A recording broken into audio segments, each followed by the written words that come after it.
Bugün elə bil ki başqa haldayam. Bugün mənə dəyməyin üzülmüşəm. Bu 11 il necə gəldi getdisə, elə bil dünən məktəbə gəlmişəm. Düşür yada o şirin bəhanələr, müəllimə gündəliyim evdə qalır.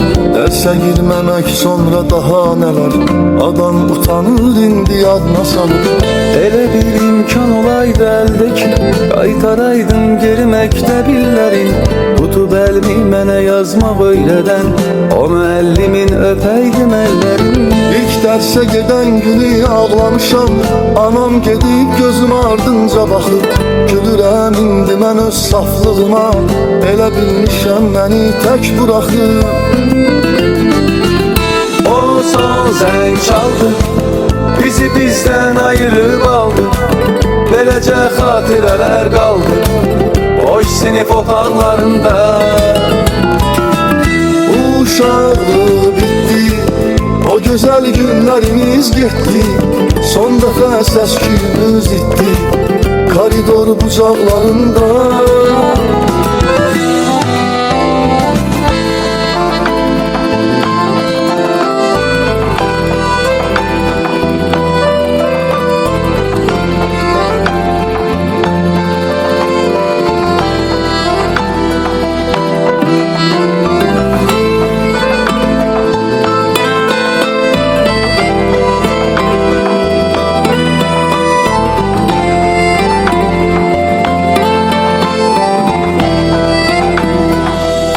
Sevinçtir ne de qəm anlamıram, başqa bir hal verir bu görüntülər.